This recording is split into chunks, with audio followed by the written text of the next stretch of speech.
What do your students see when they walk into your classroom? What does your classroom space communicate to students, and how will students use the environment while they're learning? In this podcast, we will explore your classroom's physical environment. When thinking about how the physical materials are going to be set up in your room, there are 4 basic categories you'll want to consider: student seating, teacher location, additional resources, and wall decorations. You'll want to think about student seating first, since students' desks will take up the majority of space in your room. Where will students sit, and how will their desks be arranged? There are many possibilities with your room arrangement, but each layout can subtly encourage different types of behaviors. Will your students' desks be in rows facing the teacher?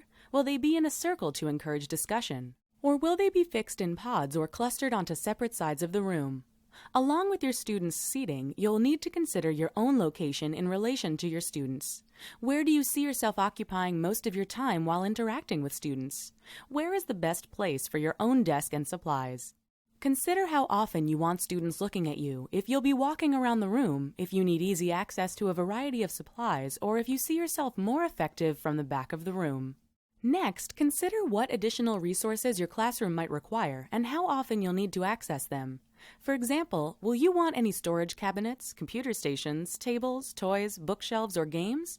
Where will these be in relation to the students' desks? Also consider what type of atmosphere you can set with the inclusion of items like lamps, plants, or beanbag chairs.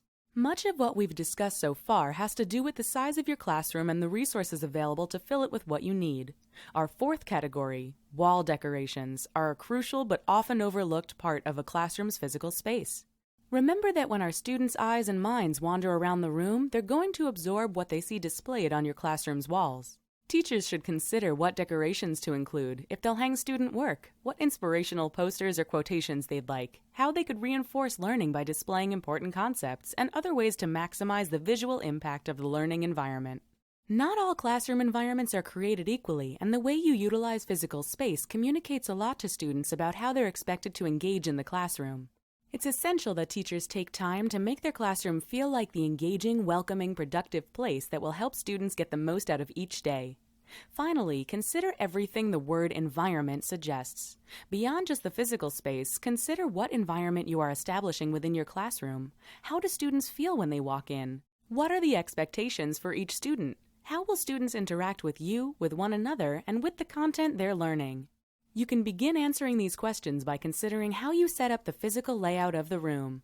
From there, think about how that physical layout impacts the broader aspects of student learning.